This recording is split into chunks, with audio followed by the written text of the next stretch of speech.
Halo, selamat malam pemirsa, apa kabar Anda? Senang sekali hari ini kami dapat kembali menjumpai Anda dalam program Tatap Muka. Program yang hadir sebagai wadah sosialisasi, berbagi informasi dan juga edukasi dengan tema yang senantiasa menarik untuk diperbincangkan dan juga dengan narasumber yang kompeten dan kredibel di bidangnya.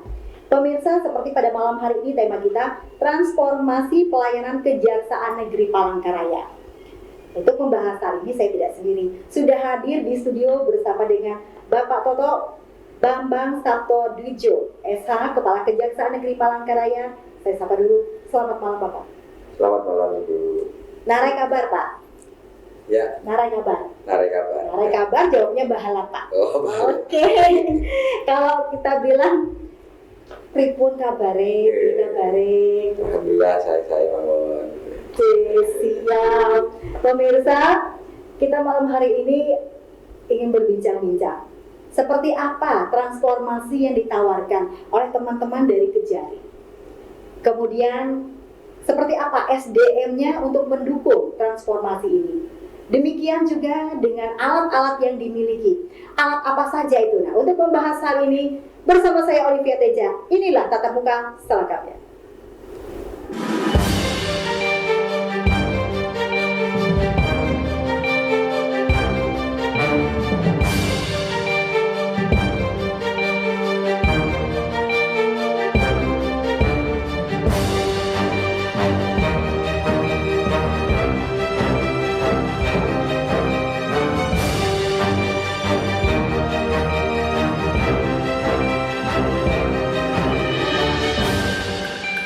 Pemirsa, seperti tadi kita katakan, pelayanan yang ditawarkan oleh teman-teman dari Kejaksaan ini ada PTSP, pelayanan satu pintu. Nah, satu pintunya ini apa pintunya satu, di dalamnya banyak atau seperti apa? Langsung saja dengan pakai jari.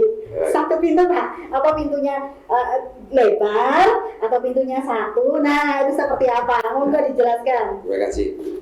Jadi saya sampaikan semboyan kebetulan di Palangkaraya ini kan adil kata lino bajuran kasuraga bahasanya ada juga harus. Bisa saya jelaskan secara umum bahwa PTSP pelayanan terpadu satu pintu. Jadi di sini adalah pelayanan baik sejak awal itu sampai akhir itu dilayani dalam satu tempat yang di situ untuk supaya tidak terjadi transaksional terjadi ini dan makanya di dalam satu tempat yang diatur di dalam perjanya yaitu perja nomor 11 huruf A JA tahun 2013 di situ diatur tentang standar pelayanan publik Kejaksaan RI. Jadi peraturannya ini sudah lama sebenarnya 2013. Jadi tidak hanya di Kejaksaan Negeri Palangkaraya saja, namun di Kejaksaan Negeri seluruh Indonesia. Oke, ketika itu ada di seluruh Indonesia Pak, tetapi kan setiap daerah itu punya kearifan lokal sendiri, punya nama sendiri, punya cara kerja sendiri, walaupun ada SOP yang mengatur dari sana. Monggo kalau untuk Palangkaraya sendiri. Jadi bisa saya jelaskan lebih lanjut ya bahwa di sana di samping ada perjanya juga di dalam pasal 15 huruf A di Undang-Undang Nomor 25 tahun 2009 tentang pelayanan publik, penyelenggara negara berkewajiban menyusun dan menetapkan standar pelayanan. Nah di situ. Jadi kebetulan di sini ada 6 bidang di tempat kita itu bidang pembinaan, bidang intelijen, bidang pidana umum, bidang pidana khusus, bidang perdata dan tata usaha negara dan bidang barang bukti.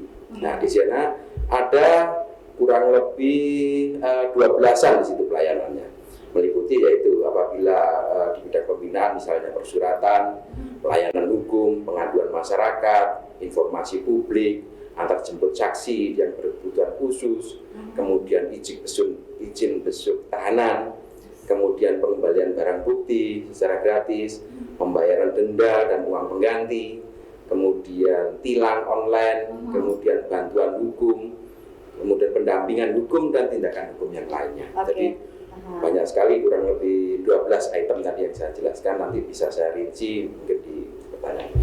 Yang menjadi primadona Pak, di situ yang paling banyak pelayanan apa nih Pak? Kan dari 12 nih Pak, yang masih terlihat seksi itu pelayanannya yang mana nih Pak? Jadi saya katakan di sini setiap bidang itu mempunyai keunggulan masing-masing ya. Keunggulan di bidangnya masing-masing. Misalkan itu bidang intelijen, pelayanan hukum, jadi memberikan pelayanan baik kepada masyarakat yang ingin mendapatkan mengenai informasi hukum, baik kepada pelajar, yaitu di sana ada jaksa masuk sekolah, kemudian mahasiswa juga kita juga memberikan pelayanan salah satu dari jaksa yang ada di Kejaksaan Negeri Palangkaraya juga ikut mengajar di Universitas Palangkaraya, di STIH dan di Universitas UIN, Universitas Negeri Islam itu juga ada di sana. Kemudian di pelayanan pengaduan masyarakat. Jadi di sini yang itu ada 2 bidang, di bidang intelijen dan bidang pembinaan di sana, pelayanan masyarakat. Nah, di situ banyak keluhan-keluhan masyarakat yang ada. Itu akan kita tampung, kemudian kita di dalam SOP-nya harus kita jawab kurang lebih 3 hari kemudian harus sudah kita. Enggak kayak dulu lagi Pak, 14 hari kerja, long time. Nah, sekarang lebih padat. Ya. Nah itu paling banyak aduan masyarakat apa Pak? Bermacam-macam Bu. Dari masyarakat ini mengenai keperdataan. Yang rata-rata keperdataan di sana. Jadi kadang mengenai waris, mengenai sengketa tanah, kemudian hak asuh anak, itu kan yang sering ditanyakan. Juga mengenai pidana umum, itu tadi kan keperdataan ya. Dengan pidana umum, dia sering menanyakan kapan berapa lama lagi disidangkan. Nah, di situ ada SOP-nya. Kemudian mengenai pidana khusus juga ada. Pidana khusus di situ ketika dia dalam penyelidikan, kan kewenangan kita ada di penyelidikan, penyidikan dan penuntutan, kemudian eksekusi di bidang pidana khusus. Nah, di situ mereka tahap-tahapannya masyarakat tidak mengetahui. Mungkin dia tidak menggunakan penasihat hukum. Nah, nanti kita berikan, kita tunjuk dengan pengadilan mendapatkan bantuan hukum secara gratis. Nah, Bapak tadi kan menyebutkan tuh di awal bahwa sosialisasi atau supaya orang melek hukum mulai dari sekolah, kemudian universitas, malah teman-teman sudah mengajar. Nah kalau untuk masyarakat Pak, kalau zaman orde baru, orde lama, dulu kan ada masyarakat sadar hukum, tahu sadar hukum kalau dulu. Nah kalau sekarang Pak, yang untuk masyarakatnya, masyarakat umum. Tadi sudah saya sampaikan bahwa dalam pelayanan masyarakat itu masyarakat sering datang atau sering menggunakan keluhan masyarakat karena kadang dia khawatir diketahui identitasnya dan kemudian yang jelas bahwa di situ ada alamat yang jelas. Yang penting ada alamat yang jelas dan bisa kita balas atau dia datang langsung ke kantor. Kalau ini kan berceritanya tentang langsung personal Pak, personal. Tapi yang untuk skup lebih besarnya. Apa program dari teman-teman dari Kejari ini sendiri, Pak? Ya, di sana misalkan kita memberikan itu yang pelayanan yang ada di RRI itu, ya di sana ada sambung rasa kalau ya dulu pada waktu eranya Pak Orde Baru ya Pak, atau waktu itu ada sambung rasa, di sana ada tanya jawab dan memang dengan keterbatasan anggaran di sana itu ada dua kali karena di sana juga tentunya kita ada berbayar juga mengeluarkan dana ini, jadi kita ada keterbatasan itu melalui media Pak ya. Kalau misalnya sekarang kan kita berpikir COVID ini akan segera berlalu. Nah, kemudian yang untuk tatap muka dengan masyarakat, saya bilang tadi kan kalau zaman Pak Harto langsung saja kita sebutkan itu ada kadar keluarga sadar hukum, itu langsung ke masyarakat lah. Kalau yang punyanya Kejari next ke depan, ini kebetulan saya ketika bertugas di sini memang pada waktu era pandemi COVID ya dari 2020-2021 kemarin itu, jadi memang belum ada kita laksanakan secara real di masyarakat. Namun untuk tahun 2002 yang insya Allah nanti kita bisa sudah selesai COVID-nya, kita akan ada program-program dari penerangan hukum kepada masyarakat di desa-desa, atau di kelurahan atau di kecamatan. Nah tentunya dengan ada perbedaan tingkat pendidikan ya, di situ tentunya kita memerlukan keterlibatan tokoh masyarakat di sana juga sangat diperlukan.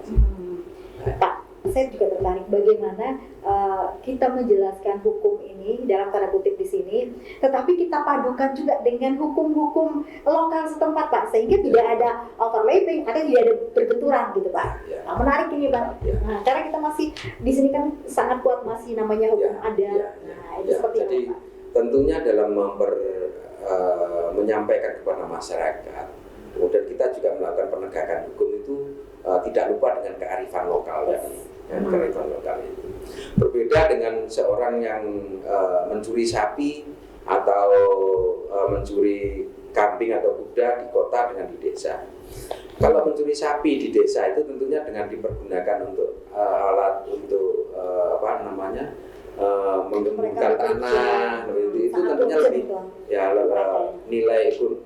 nilai ininya lebih masyarakat lebih penting itu daripada orang di kota. Di kota kan dibutuhkan dagingnya saja. Nah, di situ harus kita pertimbangkan. Misalkan mencuri kepada masyarakat yang kecil tentunya akan lebih tinggi daripada ketika tuntutannya, maksud saya tuntutannya akan lebih tinggi daripada yang di kota tersebut. Berarti kita dalam penegakan hukum ini juga selain hukum itu tidak tebang pilih, tetapi kita juga harus melihat backgroundnya ya Pak ya. Kearifan lokal. Kearifan lokal itu tadi, oke. Karena supaya tidak tadi kita katakan tidak berbenturan hukum positif dengan hukum adat. Iya. Kemudian untuk program ini kan sudah masuk nih dalam daftar teman-teman. Program yang sekarang yang sudah dijalankan di PTSP ini sendiri, selain yang 12 itu, saya pernah baca juga ada spanduk, ada Putri Kepang dan lain-lain. Nah, bisa dijelaskan Pak? Ya, di sana masyarakat di Putri Kepang pelayanan satu pintu itu. Pak, kalau Putri Kepang aja nanti pemirsanya bingung Pak, apa Putri Kepang-Kepang atau seperti apa tuh? Nah, di situ ada sebenarnya ada singkatan dari si Putri Kepang itu sistem pelayanan umum terintegrasi di Kejaksaan Negeri Palangkaraya. Nah, ini lebih jelas. Kemudian di sana juga ada tilang online. Jadi masyarakat yang mau mengambil tilang apabila di kepolisian kena tilang misalnya itu tidak perlu berlama-lama. Di situ apabila lebih dari 5 menit tidak terlayani, dia mendapatkan voucher. Nah, di voucher kenang-kenangan dari kami bahwa diberi voucher PIN lah seperti itu. Nah, silakan nanti ke Kejaksaan Negeri Palangkaraya bisa dibuktikan di sana. Kemudian PTSP ini sendiri untuk atau mendukung dalam rangka nih zona integritas ini menjadi lebih istilah kata maksimal. Kemudian mengurangi interaksi juga dengan masyarakat dan kepegawaian dari teman-teman kejaksaan. Seperti itu kan Pak? Ya, memang di sana seperti yang saya sampaikan tadi bahwa kita mencegah transaksional langsung. Transaksional memberikan uang kepada itu, dan di situ kan ini. Jadi bisa tilang online ini bisa dengan nanti pembayaran melalui ATM. Bukti ATM itu cukup disampaikan kepada petugas di sana langsung. Jadi di sana kayak di drive-thru itu, dia nggak hanya menyerahkan terus diambil STNK, BPKB apa yang ditilang di situ. Nah, di sana keunggulan dari si Putri Kepang tadi seperti pintu tadi. Kemudian untuk mensosialisasikan ini ke masyarakat kan bukan hal yang mudah untuk masyarakat langsung mengetahui adanya program atau menu yang ditawarkan oleh teman-teman dari kejaksaan sendiri. Seperti apa yang dilakukan Pak? Ya, sebenarnya ini sudah lama sebelum saya pun oleh pendahulu saya Pak Seta Fernando itu sudah pernah disampaikan, cuma pada waktu itu belum terrealisasi kepada masyarakat. Kemudian baru kita sosialisasikan melalui kelurahan-kelurahan bahwa tidak perlu jauh-jauh atau kita datang kontak dulu dan nanti akan sambil lalu misalkan pergi ke pasar dan sebagainya bisa ambil di situ, sehingga tidak sampai mengantri. Dan bahkan kami akan kerepotan kalau sampai mereka itu mengantri dan dengan keterbatasan kerumunan massa apalagi saat pandemi Covid. Nah, kemudian selama ini Pak, itu kan sudah lama tadi program itu sudah diluncurkan. Animo masyarakat Pak, kemudian kendala dalam menjalankan program ini. Kan tidak semua orang mohon maaf tidak semua orang mengetahui, kemudian paham mencetnya yang mana Pak, di online banyak sekali aplikasi. Nah, itu seperti apa teman-teman dari kejaksaan Pak? Jadi saya lihat animo masyarakat sangat antusias sekali, dan kebetulan kami juga memasang di sana itu apa namanya semacam ya spanduk dan target apabila itu pelayanan kurang maksimal, tentunya si petugas tersebut kita tegur dan kita sampaikan kenapa kalau tidak bisa ini. Jadi di situ kita lihat grafik di sini, dan kita juga dinilai dari pihak Kejaksaan Tinggi maupun Kejaksaan Agung sebagai bentuk reward dan punishment di sana, sebagai bentuk bahwa kita dalam melaksanakan tugas itu ada reward dan punishment. Kalau untuk PTP sendiri seperti apa Pak Kejaksaan? PTSP. Nah, PTSP. Ya, PTSP sama. Jadi tadi dari 12 poin yang kita sampaikan tadi, pelayanannya tadi, itu seperti antar jemput saksi misalnya, yang khusus yang berkebutuhan khusus. Ya, jadi misalkan mohon maaf ya, misalkan ada yang cacat, ya itu kita sediakan dan kita jemput di tempat, dan nanti ke pengadilan itu juga bisa, apalagi sidang online ya, itu tidak perlu ke pengadilan, di kejaksaan pun bisa kita dan di sana kita beri prasarana, dan kemudian bisa dia sebagai saksi atau kapasitasnya sebagai apa. Terus juga nanti kembalinya pun kita kita antar. Demikian juga mengenai barang bukti. Layanan barang bukti di sini, apabila itu bunyi putusannya itu dikembalikan kepada yang berhak, misalkan itu saksi atau yang lainnya, itu akan dikembalikan secara gratis tanpa dipungut biaya. Terus juga apabila putusan, kalau sekarang kan Bapak bilang nggak ada biayanya, kalau dulu itu ada biaya berarti ya Pak ya? Enggak, kadang itu memang pada waktu yang sebelumnya itu untuk menempuh yang jauh-jauh ya, sekian kilo, sekarang itu sudah ada anggaran khusus untuk itu. Jadi pelayanannya kita berkeinginan untuk maksimal, sehingga kita punya plafon budget yang sekian, itu sudah didanai oleh negara. Karena ini kemudian sudah ada anggaran dan lain sebagainya, kemudian juga untuk saya tertarik ke barang-barang sitaan negara itu sendiri Pak, seperti apa sekarang? Ya. Jadi kebetulan di tahun 2021 ketika saya menjabat di sini ini, kita mendapat poin ya untuk pengantaran barang bukti, tadi saya lanjutkan ya. Jadi hasil yang kita lelang itu sudah telah mencapai sekian hampir 3 miliar ya pada waktu itu, yang kita bisa kembalikan kepada negara, sehingga kita mendapatkan bantuan dari pusat 10% dari itu. Kami diberi bis, di samping sebelumnya itu sudah punya mobil bak kecil ya, kita diberi bis, mini bis. Kemudian ditambah lagi kita anggaran untuk pembangunan, kalau kemarin itu ruang barang bukti berarti kecil, kalau ruang itu kita membuat gudang barang bukti luas di sana. Dan kebetulan saya juga mendapat bantuan dari Pemda setempat, Pemko Palangkaraya, itu anggaran untuk yang seharusnya itu bisa cuma 1 lantai, saya buat 2 lantai, karena yang bawah itu saya buat untuk barang bukti mobil dan sebagainya, yang atas sepeda motor. Jadi dengan demikian bisa kita jaga kendaraan atau mobil dari saksi dan lain sebagainya tersebut terjaga dengan baik. Sebelum dilelang Pak, karena sebelum dilelang. Sebelum dilelang. Nah, kemudian ketika sebelum dilelang ini kan biaya perawatan kan lumayan Pak. Ya. Nah itu seperti apa Pak? Kemudian SDM yang untuk merawat itu sendiri Pak? Itu ada anggaran dari tempat kita ini. Kebetulan saya sebelum sebagai kepala kejaksaan di sini, saya di pusat pemulihan aset di Kejaksaan Agung, sehingga tahu persis berapa anggarannya yang disediakan oleh setiap di Satker Satuan Kerja seperti Kejaksaan Negeri Palangkaraya. Jadi di sana setiap tahun itu ditambah dan sehingga makanya bisa selenggarakan tempat yang memenuhi syarat. Saat ini memang belum selesai untuk di lantai atasnya itu sepeda motor. Dan ada beberapa yang masih belum bisa saya masukkan. Ngomong-ngomong ada berapa sih Pak di situ sekarang? Nah, bisa saya sampaikan di sini untuk tahun 2002 saja, 2002 yang baru berapa bulan ini. Ini saya untuk mobil berapa, untuk motor Nah, berapa? Ini soalnya ini menarik Pak, kalau mobil sama motor supaya masyarakat. tidak salah makanya saya baca Bu ya di Iya, sini. oke.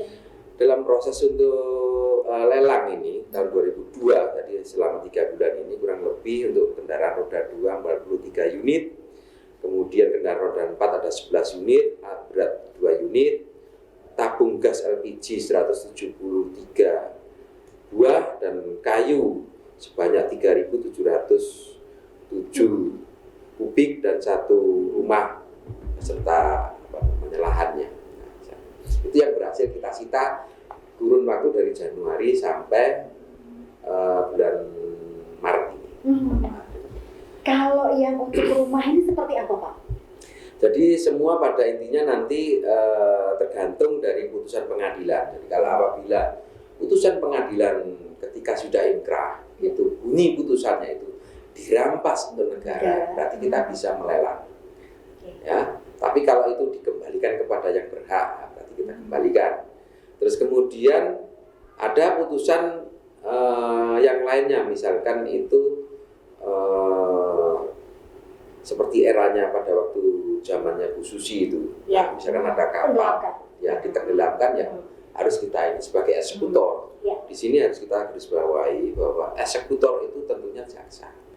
Jadi sejak untuk tindak pidana korupsi ya atau tindak pidana pencucian uang itu yang TPPU yang berasal dari korupsi itu penyidik, penuntut umum, eksekutor itu adalah jaksa. Khusus untuk HAM itu dari penyelidikan, penyidikan sampai penuntutan dan eksekusi juga jaksa. Jadi memang cukup luas bidang-bidang. Ngomong-ngomong yang punya rumah tadi kasusnya apa tuh Pak? Di sini kebanyakan yang ada beberapa, nanti saya ceritakan juga mengenai tindak pidana khusus. Kasus yang ada di sini kasus tindak pidana khusus seperti korupsi. Jadi kalau itu korupsi, misalkan itu ada, taruhlah korupsinya itu sekian ratus juta atau sekian miliar ya, itu untuk menyelamatkan aset, aset negara yang nanti harus dikembalikan itu kita sita dulu. Tanah dan bangunan, nah di situ. Nah nanti kemudian yang di dalamnya gimana Pak penghuninya Pak? Apakah mereka dipindahkan? Apa mereka boleh tetap di situ atau seperti apa? Ini karena memang ini kan kasus ini juga belum inkrah ya. Jadi dia kita titipkan kepada yang orang yang ada di situ bahwa ini dalam pengawasan disitaan Kejaksaan Palangkaraya, nanti perawatannya di dia. Gitu. Karena ini Bapak tadi juga mengatakan semakin banyak program, kemudian pelayanan untuk SDM-nya sendiri seperti apa, tetapi jangan dijawab dulu. Pemirsa, jangan kemana-mana, kami akan kembali setelah jeda pariwara berikut ini. Tetaplah bersama kami di Tatap Muka.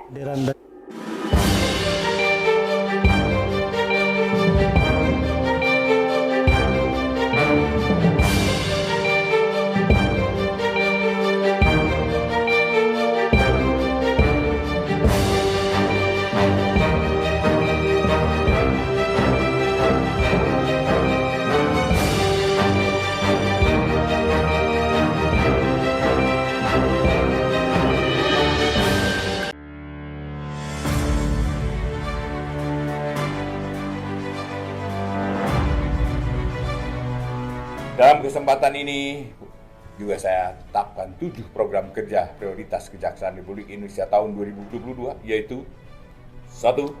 Laksanakan penegakan hukum integral yang menempatkan kebijakan penegakan hukum sebagai satu kesatuan dengan kebijakan pembangunan nasional. 2. Hadirkan penegakan hukum yang berlandaskan hati nurani untuk terwujudnya keadilan substantif.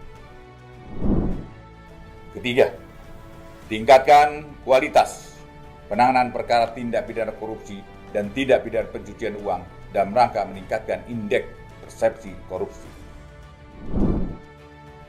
4. Percepat penyelesaian perkara dugaan pelanggaran hak asasi manusia yang berat secara tuntas dan adil sesuai dengan ketentuan yang berlaku. Kelima, tingkatkan sistem pengawasan internal menuju sumber daya manusia kejaksaan yang profesional dan berintegritas. Keenam, tingkatkan kepercayaan publik melalui peningkatan kinerja dan strategi komunikasi hukum yang adaptif, inovatif, dan kolaboratif. Ketujuh, tingkatkan kredibilitas, akuntabilitas kinerja, akuntabilitas keuangan, dan maturitas sistem pengendalian internal pemerintah.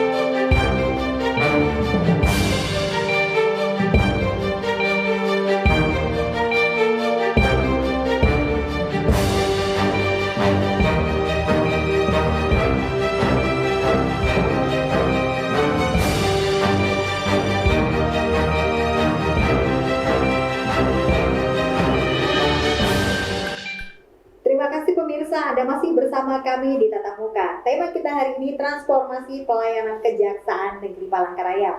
Masih dengan narasumber yang sama, Bapak Toto Bambang sebagai Kejari di Palangkaraya tentunya. Kita lanjutkan lagi, Pak. Kita tadi sempat terjeda. Seperti apa sih, Pak, perlakuannya barang-barang yang ada di situ tuh, Pak? Sepeda motor dan lain-lain lah. Ketika misalnya ini nggak laku, Pak, di lelang sekarang kan bisa Pak pakai online. Ya. Nah, terus saya juga bertanya, animo masyarakat kalau yang lelang online itu seperti apa? Ya. Bisa saya jelaskan. Jadi seperti ini ya, untuk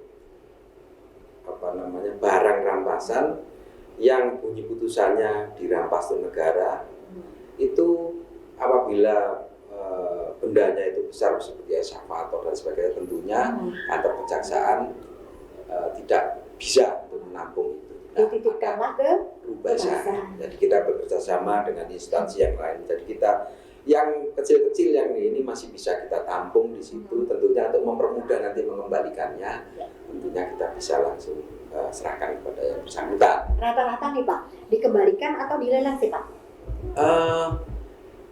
Dari data teman-teman. Dari data yang ada itu dilelang dan ada istilah satu lagi, itu pengalihan status penggunaan. Yang ini masyarakat tidak tahu. Nah, itu Pak, saya juga tidak tahu, Pak. Pengalihan status penggunaan. Jadi apabila dilelang tidak laku, misalkan sebuah kendaraan yang umurnya misalnya kurang dari 10 tahun, dilelang mungkin terlalu tinggi. Ya. Penilaian dari KPKNL atau dari Dishub atau dari Dinas Perdagangan ketinggian, jadi lelang lagi. Itu bisa dilakukan pengalihan status penggunaan. Seperti contoh? Contohnya seperti kendaraan tadi yang saya sampaikan. Itu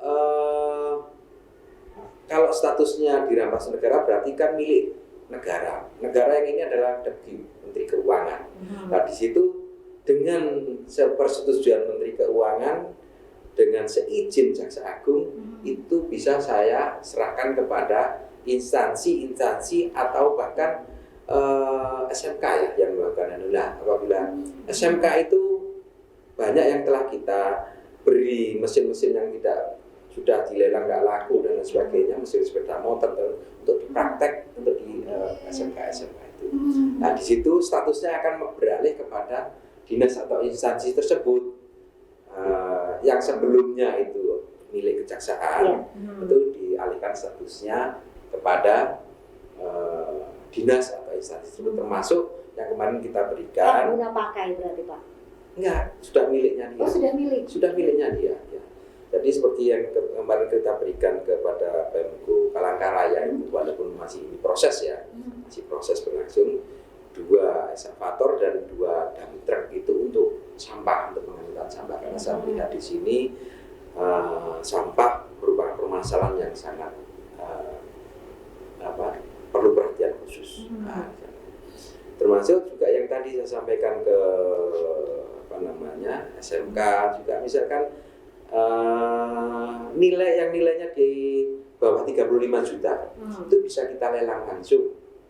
Itu kita jual langsung dan misalkan di sini banyak pedagang yang ini bisa mendapatkan. Namun di situ dengan syarat tidak menuntut untuk surat-suratnya yang nah itu Pak. Tadi.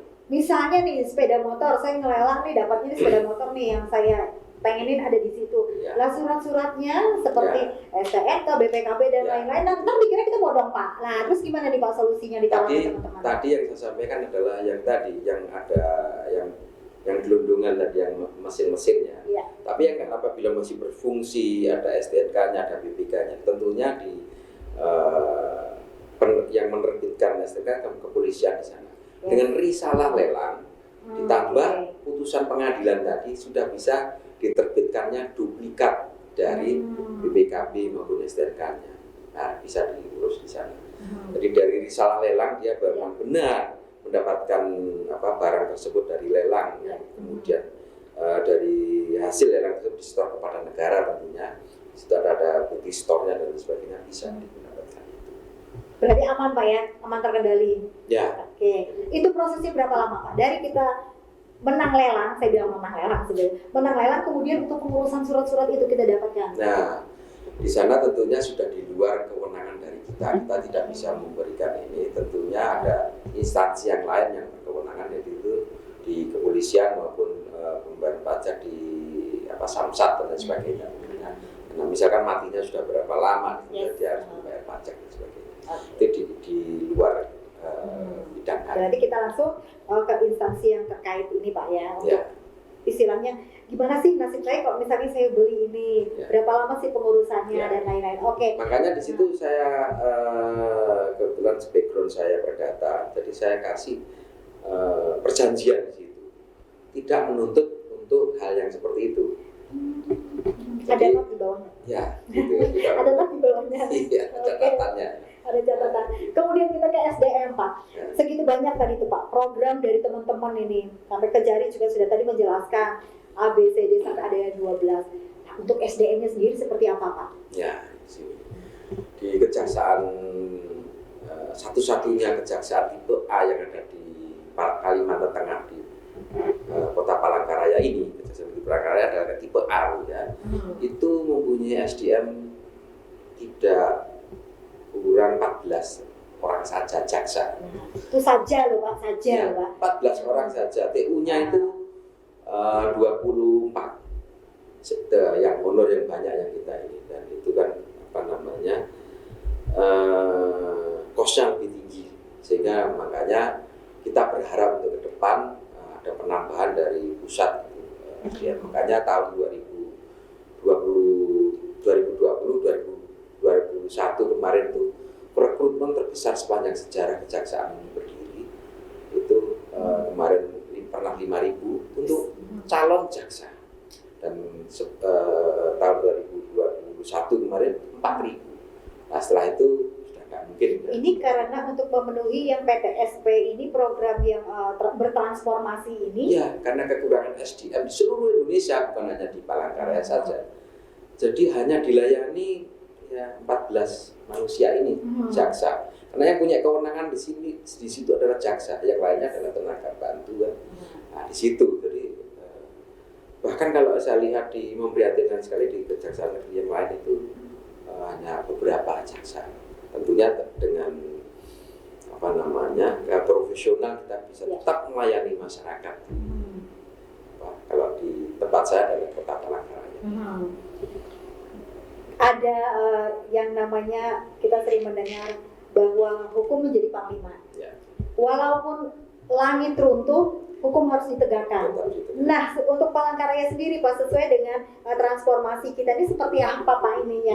Apa realnya di lapangan Pak? Ya.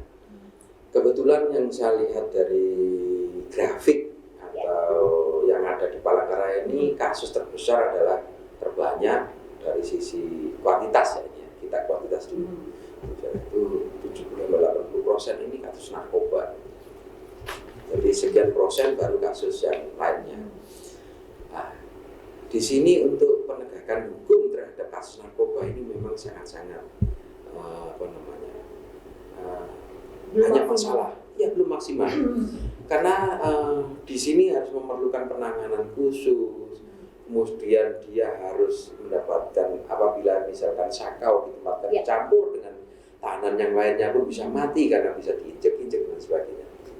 Jadi harus ada sel khusus juga perlakuan khusus. Nah, kebetulan di tempat kita ini bersyukur sudah ada rumah tahanan khusus untuk narkoba, ada LP-nya khusus untuk narkoba, ada LP khusus untuk wanita dan sebagainya, untuk anak-anak pun sudah ada. Sehingga ini untuk bidang penahanan di sana tidak ada masalah, tapi tentunya di tempat kita ini dengan jaksa-jaksa yang tadi sudah saya katakan terbatas sekali 14 orang itu sudah dengan saya.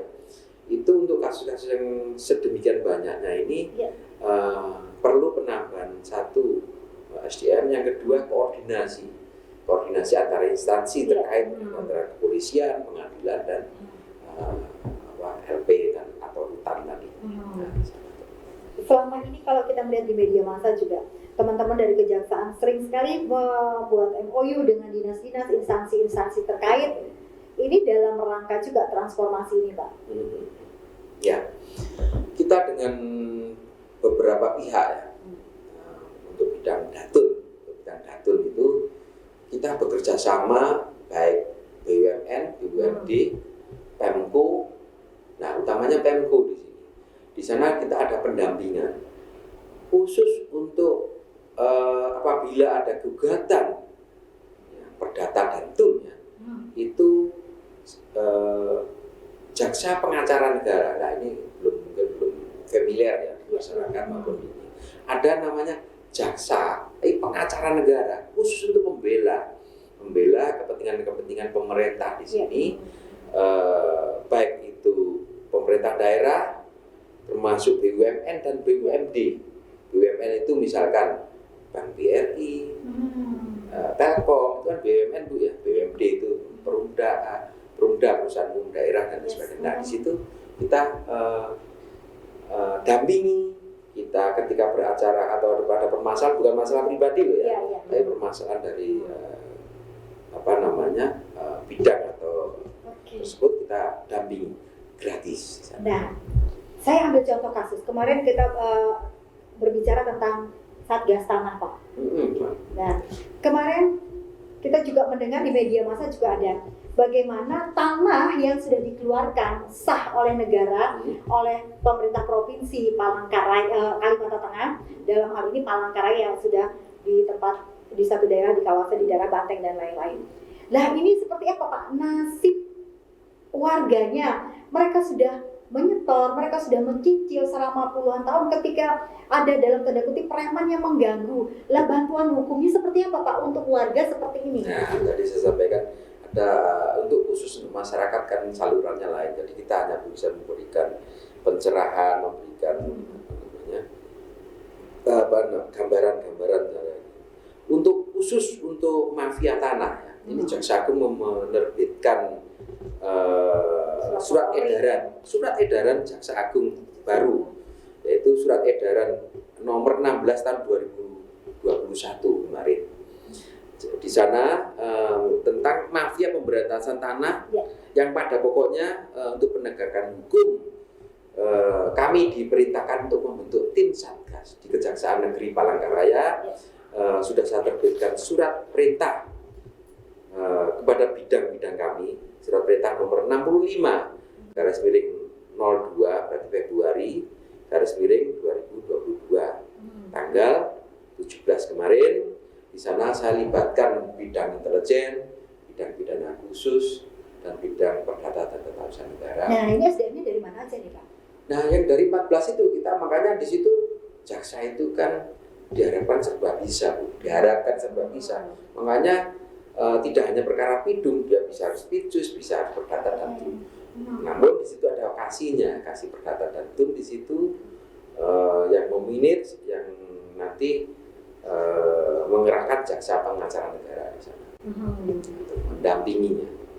Berarti dalam kasus yang seperti saya jelaskan tadi, ketika di sini kan berarti kan negara yang diganggu-ganggu dalam tanda kutip oleh preman ini, karena itu kan yang mengeluarkan dari negara. Ini bantuan juga dari teman-teman Nek. Kalau misalnya misalnya dalam tanda kutip jaluk tolong atau gimana, itu teman-teman bergerak di sini. Iya, BPN pun juga kita dampingi apabila ada permasalahan hukum. Produk-produk dari yang dikeluarkan oleh BPN, baik dari Kanwil maupun BPN Kota, itu kita dampingi apabila ada MOU dulu, ada SKK, memberikan surat kuasa khusus kepada kita untuk pendampingan apabila ada gugatan, kita menjawab gugatan tersebut sampai ke persidangan.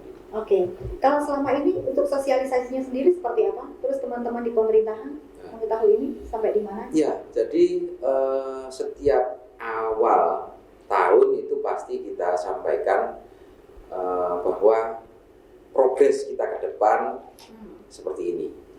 Jadi kita sampaikan dan dari beberapa BUMN maupun pemerintah daerah di sini itu antusias sekali, misalkan BPJS tenaga kerja, BPJS kesehatan, terus apalagi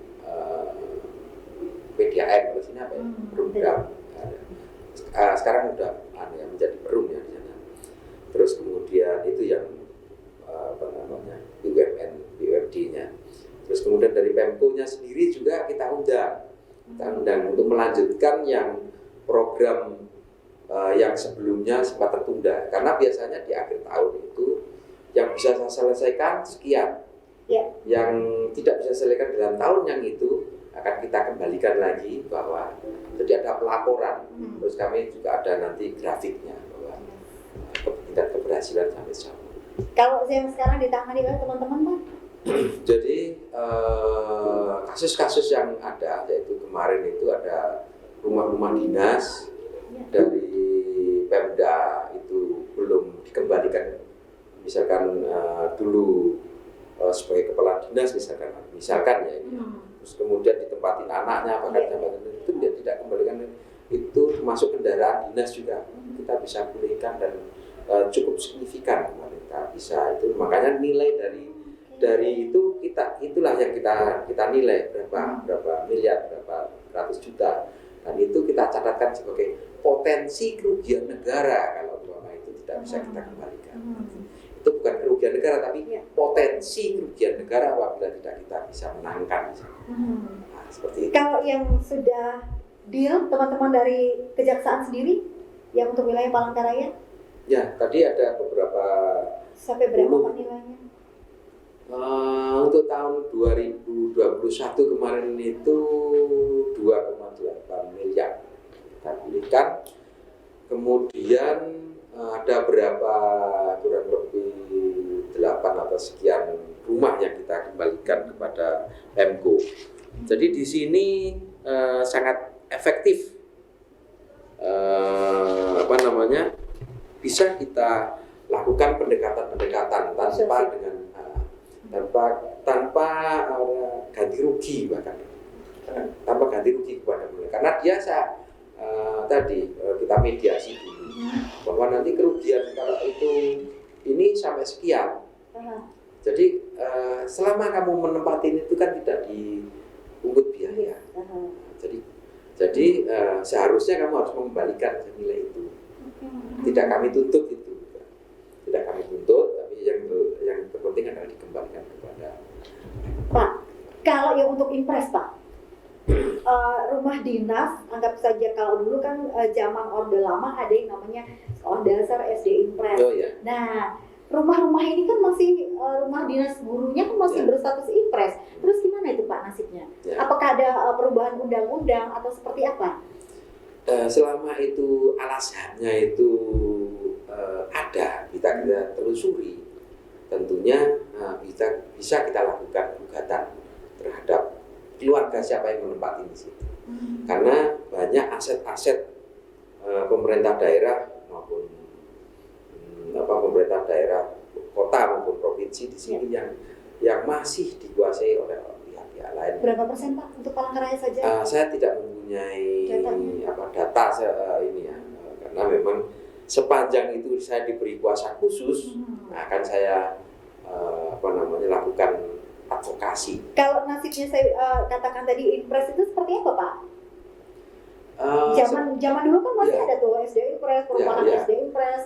Jangankan yang perumahan seperti itu ya, kita lihat aja masyarakat dulu yang transmigran tahun 80-an ya waktu itu, ketika sertifikatnya diganggu oleh orang lain pun kita juga advokasi di sana. Kita advokasi di sana, kita berikan arahan bagaimana untuk mendapatkan haknya.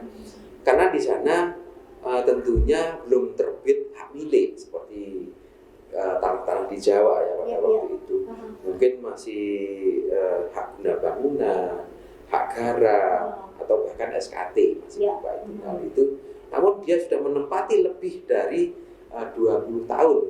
Nah itu bisa mengajukan hak. Jadi sebenarnya di Undang-Undang Agraria itu memberikan kelonggaran. Ya, inilah yang sering terjadi penyerobotan di daerah-daerah atau bahkan di kota Jakarta pun gitu. Seseorang menempati tanah tersebut selama 20 tahun itu bisa mengajukan haknya. Kalau apalagi dia sudah membayar PBB-nya, belum di situ dulu lama. Yang orang katakan dulu di dom itu ya Pak ya? Ya di situ. Berarti bisa. Oke. Karena kita ini sudah ada di penghujung Pak. Saya tertarik bagaimana kasusnya sekarang ini sampai di mana kasusnya jambu kristal Pak. Ini kemarin kan marak di media massa Pak. Kemudian seperti apa teman-teman dari kejaksaan melihat ini sampai di mana kasus ini? Jadi bisa saya sampaikan di sini. Tadi sebenarnya belum lengkap yang saya sampaikan ke Ibu tadi mengenai pertanyaan Ibu apabila tadi ya nanti ke jambu kristal ya, ini masih ada kasus-kasus yang lain. Itu apabila bagaimana barang rampasan atau barang sitaan jangan sampai rusak, kemudian bagaimana cara melelangnya. Itu saya kasih jalan keluar di sini bahwa itu menggunakan pasal 45 KUHP. Isinya? Yang di situ disebutkan bahwa pasal 45 untuk barang dalam hal benda sitaan yang lekas rusak atau yang membahayakan sehingga tidak mungkin untuk disimpan sampai putusan pengadilan perkara yang memiliki kekuatan hukum tetap itu atau memerlukan biaya yang tinggi itu bisa dilelang dengan pasal 45 ayat 1 ini. Apabila perkara masih dalam penyidikan atau penuntut umum itu dilakukan oleh penyidik atau penuntut umum, dilelang, kemudian dengan syarat yaitu disaksikan oleh tersangka atau penasihat hukumnya. Jadi karena ini belum inkrah ya, harus disaksikan, disetujui oleh tersangka. Karena nanti misalkan itu kayu kalau makin lama putusnya kan tahunan ya, itu akan rusak. Atau barang-barang yang lainnya, misalkan benda elektronik, HP aja misalkan iPhone dan lain sebagainya itu tahun depan sudah nggak laku atau harganya sangat-sangat jatuh. Nah itu dengan menggunakan pasal 45 KUHP tersebut. Kemudian menjawab pertanyaan Ibu mengenai tadi program kita untuk next ke depan termasuk jambu kristal dan sebagainya. Dalam tahun 2002 itu program tahun 2021 sebenarnya Bu. Kita ada 3 kasus yang kita selesaikan, yaitu perkara tersebut adalah BANPAUD, yaitu Badan Akreditasi Nasional yang saat ini atau tadi siang ya, sudah putus, namun belum inkrah ya, artinya dia bisa menyatakan pikir-pikir atau menyatakan banding dan lain sebagainya. Nah, kita pun juga belum menyatakan sikap. Artinya kita sikapnya pikir-pikir saja di sana. Itu sudah putus. Terus kemudian ada lagi anggaran BTT program budidaya jambu kristal ini. Nah, jambu kristal di sini ini masih dalam penyidikan. Jadi kita tidak bisa karena ini ada rahasia negara yang bahwa kita harus melindungi siapa yang nanti calon-calon tersangka ini, karena kita nggak boleh trial by the pers, pengadilan oleh pers ya. Jadi harus saya keep siapa tersangkanya atau dan lain sebagainya sampai. Tapi kami lakukan masih bergulir, dan itu masih dalam penghitungan di BPK. Di BPK tentunya kita mempunyai prediksi kerugian negara sekian, tentunya dari audit BPK atau BPKP bisa berbeda. Pengadilan hanya menentukan berapa kerugiannya, realnya di sana itu bisa berbeda. Dan yang ketiga masih ada lagi ini korupsi pada Dinas Pendidikan Provinsi Kalimantan Tengah yang sekarang ini dalam proses penuntutan.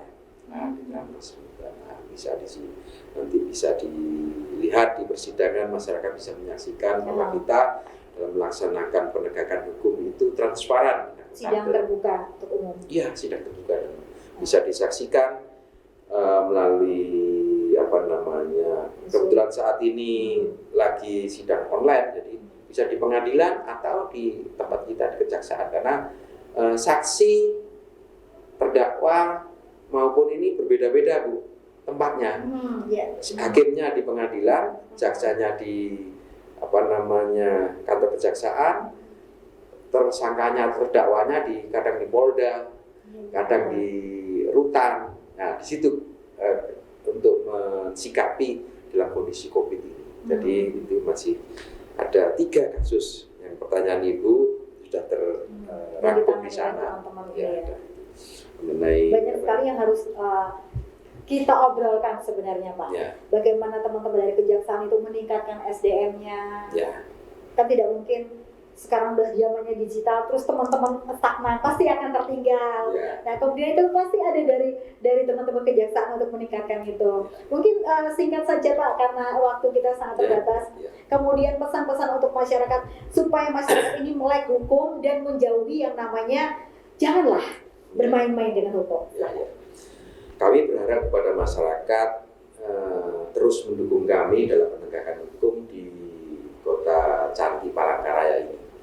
Dan dengan penegakan hukum, informasi dari masyarakat saya harapkan, dan kita akan melakukan penegakan hukum dengan berhati nurani.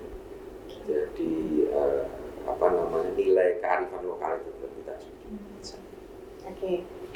Karena kita sudah berada di penghujung Pak.